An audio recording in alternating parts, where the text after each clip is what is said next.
sport, les infos, la musique, l'actualité, le tout tamisé et servi à chaud pour vous sur Radio Clédou.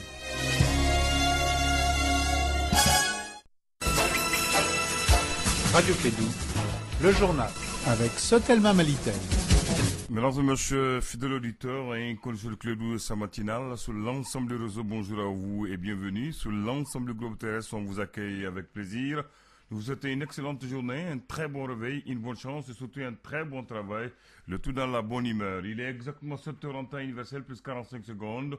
Vous allez écouter le journal, première édition, une présentation de Bakary Sekou Cissé. Bakary, bonjour, bienvenue et bon réveil. Et bonjour à toi Abdoulaye et bonjour à tous et à toutes, bienvenue à cette édition, la première de Clédou Info. Le secrétaire général des Nations Unies en visite de 2 jours dans notre pays, les patrons de l'ONU, lors d'une cérémonie à la base opérationnelle de la MINUSMA, a salué la contribution des soldats de la paix déployés au Mali. On en parlera au début de ce journal avec Arunaba. Et au même moment, à Kidal, les casques bleus ont célébré cette journée à travers une cérémonie sobre. C'est là à cause de la situation de la ville. Vous allez attendre quelques réactions au micro de Kassim Traoré. Et puis ici à Bamako, c'est hier le lancement de la 2e édition de la rentrée économique du Conseil national du patronat. C'était donc sous la présence du président de la République, Ibrahim Boubacar Keïta. Moussa Papa Aydara nous fera les points. Et puis dans la rubrique invité de ce journal, notre invité ce matin est Abdoulaye Niang, le porte-parole du mouvement En Marche. Il s'insurge contre les propos de l'opposition malienne, en faisant croire que le scrutin du 29 juillet n'est pas bien organisé. Vous l'attendrez également à la fin de ce journal. Il sera interrogé par Kassim Traoré. C'est les articulations de cette édition. Présentation Bakary Cissé.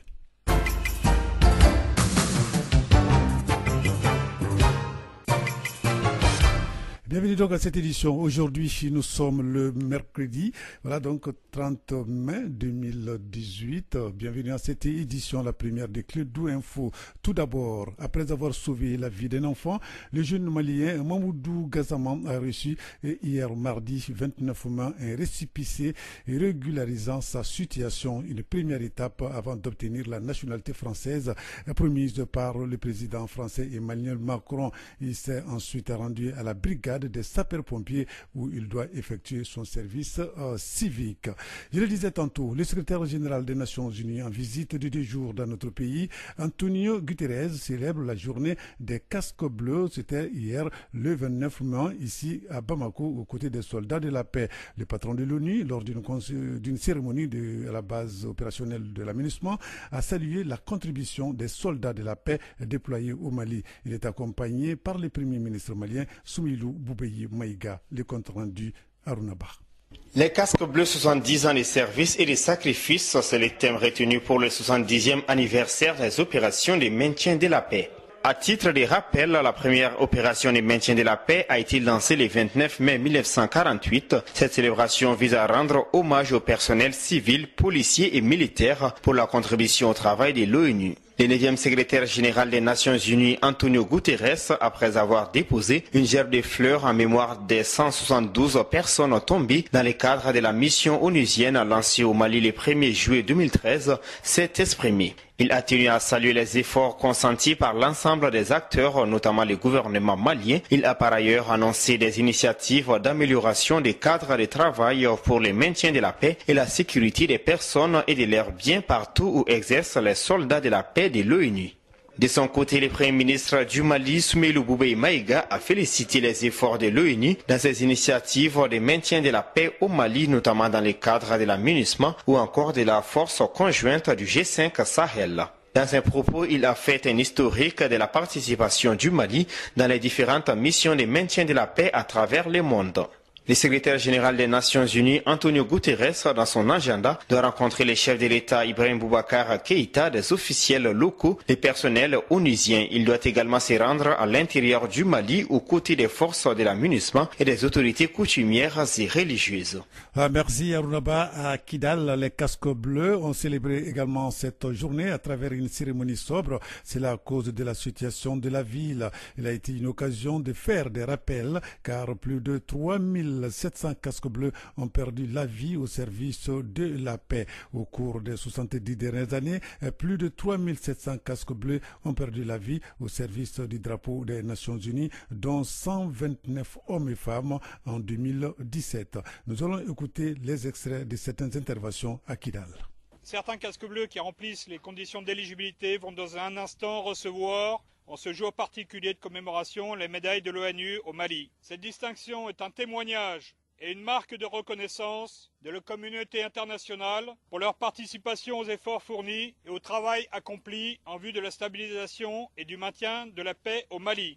La visite du secrétaire général adjoint chargé des missions hier a été l'occasion, en avance de la visite du secrétaire général des Nations Unies aujourd'hui, de dire combien l'Organisation des Nations Unies, dans toute son entièreté, reconnaît le travail que vous faites dans des conditions très difficiles et apprécie à sa juste valeur tous les sacrifices et efforts consentis. Soyez-en remerciés. Sachez que des efforts sont aussi en train d'être faits pour améliorer les conditions de travail et d'existence des soldats de la paix, mais aussi de tous les personnels des Nations Unies. Je voudrais en ce moment aussi avoir une pensée pieuse à tous nos disparus, tous nos camarades qui ont succombé du fait de cet exercice difficile que nous faisons aujourd'hui. Mais aussi une pensée pieuse à tous les blessés, qu'ils recouvrent vite et retrouvent leur famille, qu'ils reprennent aussi tous leurs moyens. Donc des extraits donc au micro de Kassim Traoré. Nous allons changer de sujet pour venir ici à Bamako, plus précisément à Koulouba, asseoir les bases d'une meilleure relance économique. C'est le but de la rentrée économique que tient le Conseil national du patronat du Mali. La deuxième édition s'est tenue, c'était hier matin à Koulouba, sous la présidence du président de la République. La caisse de dépôt et de consignation et la labellisation des entreprises sont les deux thèmes sur lesquels se penchent les patrons et les décideurs publics. La rencontre était aussi une occasion de jeter un regard sur les recommandations formulées lors de la première édition. Les précisions avec Moussa Papa Guidara. Ce rendez-vous annuel est désormais inscrit dans l'agenda du Conseil national du patronat du Mali. Deuxième du genre, cette rencontre réunit autour du chef de l'État les acteurs du secteur privé. Un espace d'échange entre le gouvernement malien et les chefs d'entreprise en vue de booster l'économie malienne. Ce dialogue bilatéral porte déjà fruit à travers la presque satisfaction des recommandations faites lors de la première édition. En en croire le ministre de l'économie et des finances, Boubou Cissé. Pour résumer sur l'état d'exécution des recommandations issues de la première édition de la rentrée économique, 20 mesures, 17 qui avaient été retenues comme étant des mesures pertinentes, et sur ces 17 mesures qui ont été retenues, au jour d'aujourd'hui, 5 sont exécutées et le reste sont en cours, la majorité devant entrer en vigueur avec la prochaine loi des finances 2019 dont nous avons commencé la préparation. Pour cette deuxième rentrée économique, le secteur privé propose de mettre à sa disposition un mécanisme de financement alternatif et complémentaire de l'économie nationale différent du Trésor. D'où le thème « La caisse de dépôt et de consignation ». Mamadou Sansi Koulibaly, président du CNPM. La caisse de dépôt et de consignation, c'est une forme de caisse où on peut mettre le maximum de fonds dans cette caisse et que cette caisse est gérée d'une manière privée. Ce n'est pas comme au Trésor où c'est une comptabilité publique. Là, c'est des fonds qui sont là, qui doivent donner des résultats dont la gestion doit être aussi transparente. Comme tremplin pour le relèvement de l'économie malienne, le deuxième thème choisi par les patrons est la labellisation des entreprises. Son objectif est de jeter les bases d'une catégorisation des entreprises au Mali. Et cette catégorisation permettra non seulement d'assainir le monde des affaires, mais aussi de reconnaître les entreprises les plus représentatives et dont l'apport à l'économie est indéniable. Cette reconnaissance pourra prendre diverses formes, commencer par les facilités administratives jusqu'à l'instauration de distinctions honorifiques décernées aux patrons de ces entreprises labellisées. Le Mali se classe troisième puissance économique dans l'espace UEMOA, grâce à la multiplication des salons, surtout avec une forte participation du secteur privé. Occasion pour le chef de l'État, Ibrahim Boubacar Keïta, de réaffirmer toute sa satisfaction à l'endroit de ces secteurs. Le Mali a renoué avec une croissance économique robuste, un cadre macroéconomique assaini et de nombreux indicateurs qui montrent des évolutions encourageantes dont vous êtes les principaux acteurs. La cérémonie a pris fin par une série de décorations de 32 chefs d'entreprise. Ils ont été faits entre autres chevaliers de l'Ordre national, officiers de l'Ordre national et le président du Conseil national du patronat du Mali, Mamadou Sansi Koulibaly, seul commandeur de l'Ordre national du Mali. Voilà, merci Moussa Papa Aidara pour ce reportage. Il faut noter également que Mamadou Sansi Koulibaly est le PDG du groupe Clédou, donc désormais commandeur de l'Ordre national du Mali. Le meilleur est à venir. Une autre cérémonie, cette fois-ci cérémonie de restitution du rapport annuel 2017 du médiateur de la République, c'était hier au gouvernorat de Ségou. Ce fut aussi le cadre de la présentation des rôles et responsabilités du bureau du médiateur. La cérémonie était donc présidée par le gouverneur de la région de Ségou, Biramou Sissoko. Reportage signé Douba Damele.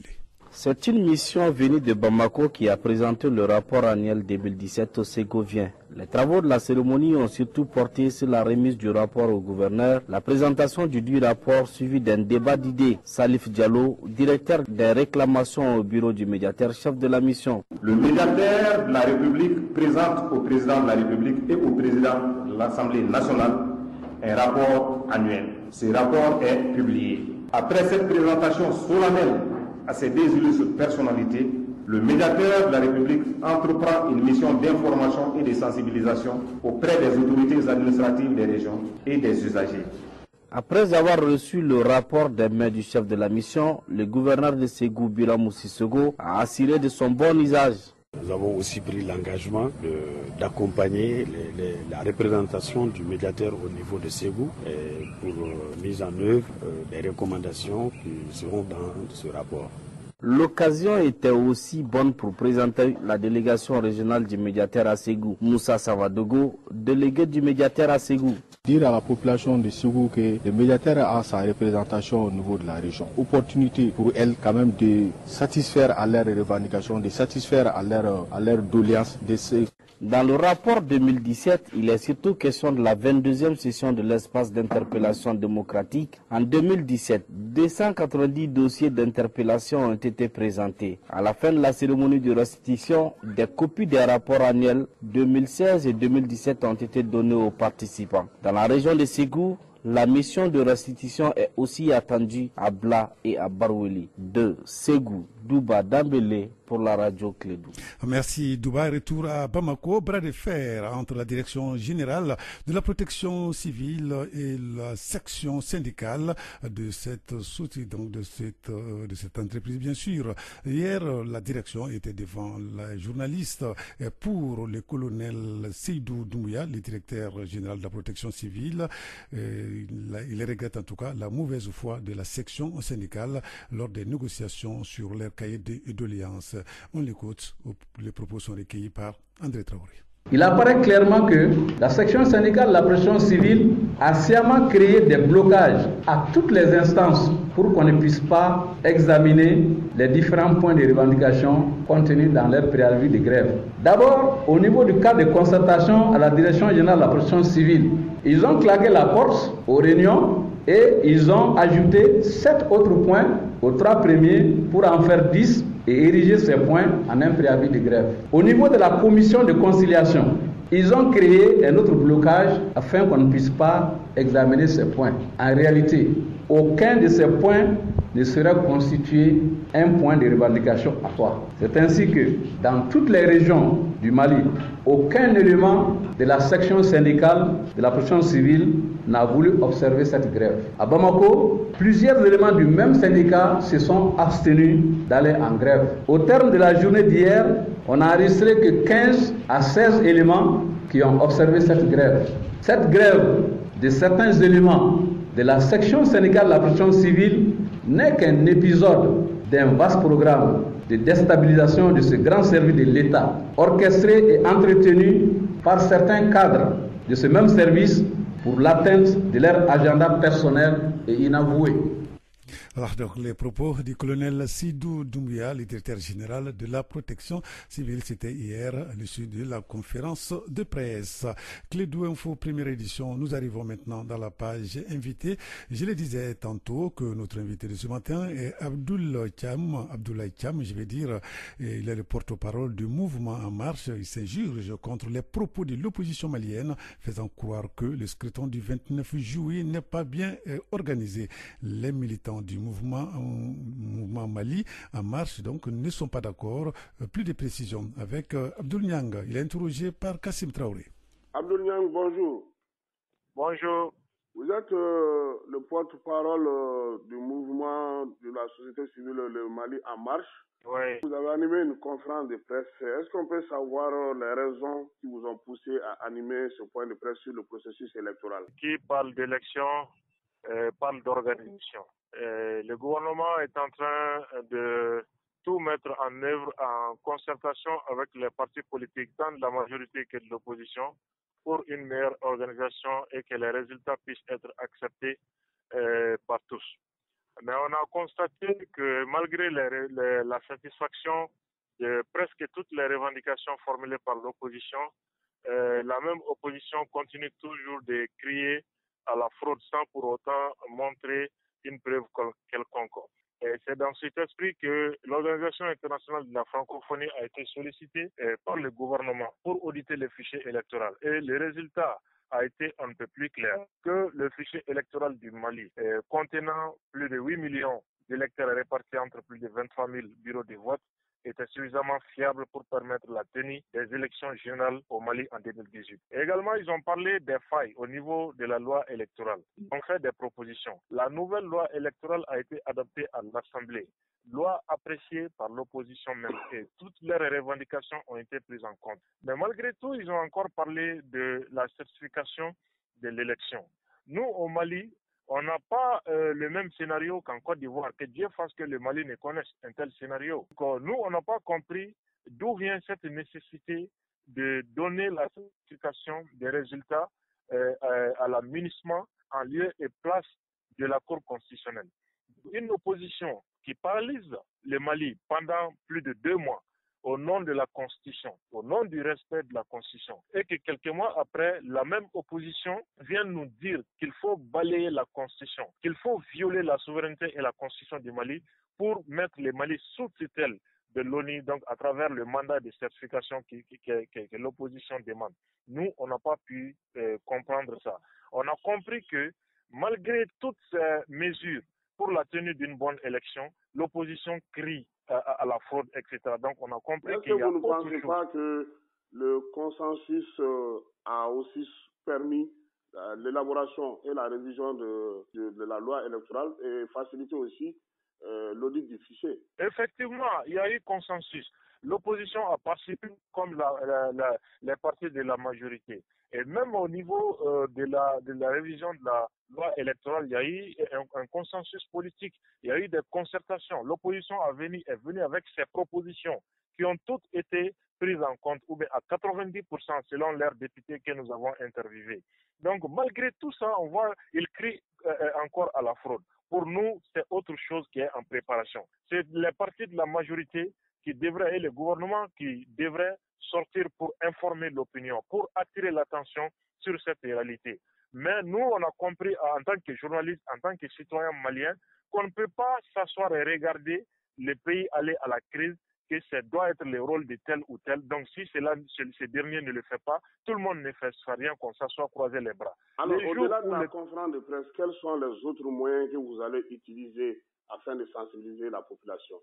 Nous sommes en train de demander aux enseignants qui font partie de l'appareil idéologique de jouer leur rôle de sensibilisation et de formation et d'information. Nous sommes en train de demander aux leaders religieux, nous sommes en train de demander également aux autorités coutumières de jouer leur partition, de jouer leur rôle de régulateur et d'apaisement, de contribuer à la sensibilisation, de contribuer à l'apaisement du climat social. Et nous demandons également aux médias de faire davantage preuve de responsabilité dans le traitement de l'information. Il y a beaucoup de candidats qui s'annoncent.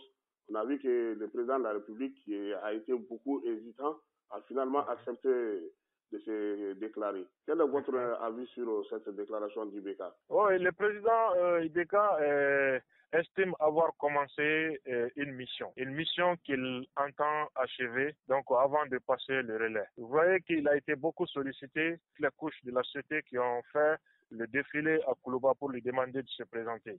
Donc, imbu de l'estime du peuple et de la sollicitation du peuple et des partis majoritaires, donc il a jugé nécessaire qu'il peut encore briguer un second pour continuer la mission qu'il avait commencée. Donc nous, on lui souhaite bon vent pour le Mali. Voilà, donc là, c'était la page invitée de la rédaction. Notre invité s'appelle Abdoul Niang. Il est le porte-parole du mouvement Mali en marche. Il est interrogé par Kassim Traoré. C'est ce qui me fait en cette édition, la première de Clé d'Info. Merci de l'avoir suivi. Présentation Abdoulaye Andan et Bakary Sissé au micro. Restez avec nous. L'information continue sur notre antenne. Radio Clédou, le journal avec Sotelma Malitel. Nganamu, nganamu.